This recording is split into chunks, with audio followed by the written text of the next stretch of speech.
Assalamualaikum warahmatullahi wabarakatuh. Kami akan menjelaskan hasil diskusi kami tentang destilasi, yang mana menjelaskan tentang destilasi vakum.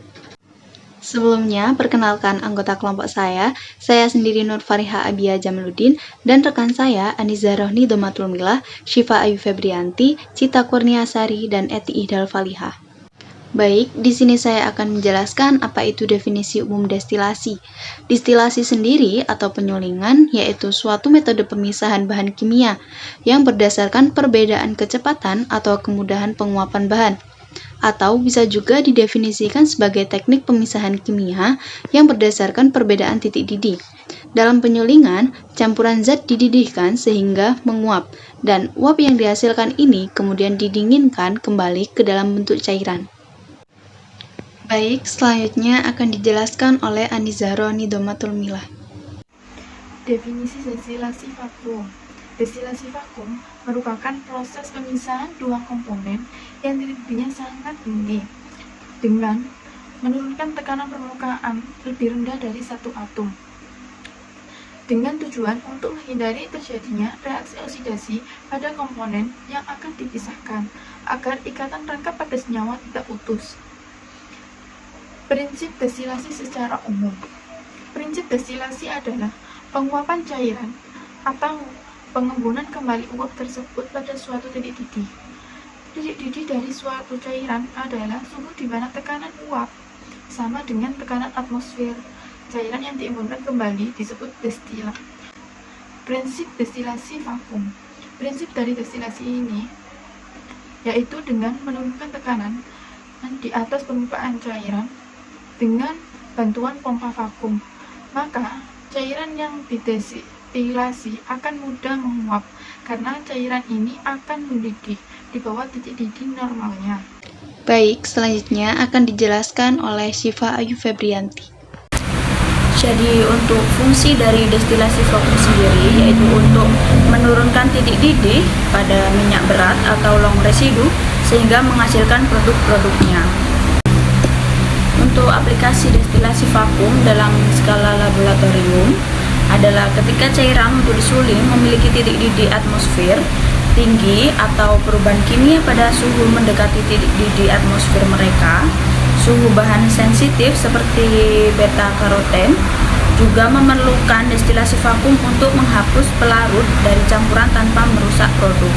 Alasan lain penyulingan vakum digunakan adalah bahwa dibandingkan dengan penyulingan uap, ada tingkat yang lebih rendah residu membangun. Hal ini penting dalam aplikasi komersial di mana transfer suhu diproduksi menggunakan penukar panas. Baik, selanjutnya akan dijelaskan oleh Cita Kurniasari. Nah, rangkaian alat destilasi vakum itu meliputi pendingin, tangki air pendingin, labu destilasi, penangkas air, kompor listrik, statif dan klem, regulator, labu penampung pelarut, dan pompa vakum. Alat dan bahan yang kita gunakan adalah labu destilasi, kolom Vicleux, termometer, kondensor, labu penampung, selang, kompor pemanas, klem corong, tiang statif, pompa air bersih secukupnya, dan daun salam sebanyak 10 gram. Baik, yang terakhir akan dijelaskan oleh Eti Ihdal Falihah. Baik teman-teman, di sini kita langsung masuk pada prosedur kerja, di mana yang pertama kita memasang atau merangkai peralatan destilasi sehingga bisa siap digunakan.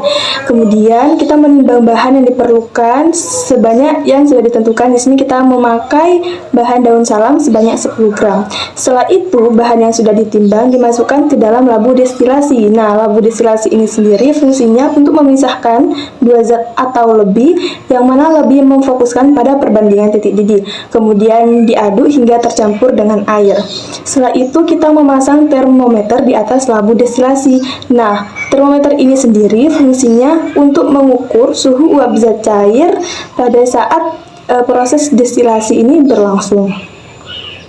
Step selanjutnya, menjalankan air dalam kondensor dengan menggunakan pompa. Kemudian mengukur laju air kondensornya. Setelah itu, menyalakan kompor pemanas dengan daya 300 watt. Berarti di sini kita memakai daya sebesar 300 watt. Dan step selanjutnya, kita mengukur volume destilasi setelah suhu dalam keadaan konstan. Kemudian melakukan pengamatan seperti pada step sebelumnya, ini dilakukan setiap 3 menit. Kemudian menentukan laju destilat dengan perhitungan volume destilat pada menit 30, dibagi waktunya di sini kita waktunya 20 menit. Setelah itu menghitung rendemen daun salam. Setelah kita menghitung rendemen daun salam dan pada step terakhir kita menghitung volume minyak yang terkandung di dalam daun salam tersebut. Dapat diambil kesimpulan dari yang sudah dijelaskan, yaitu destilasi adalah suatu proses pemurnian yang didahului dengan penguapan senyawa cair dengan cara memanaskannya, kemudian mengembunkan uap yang terbentuk.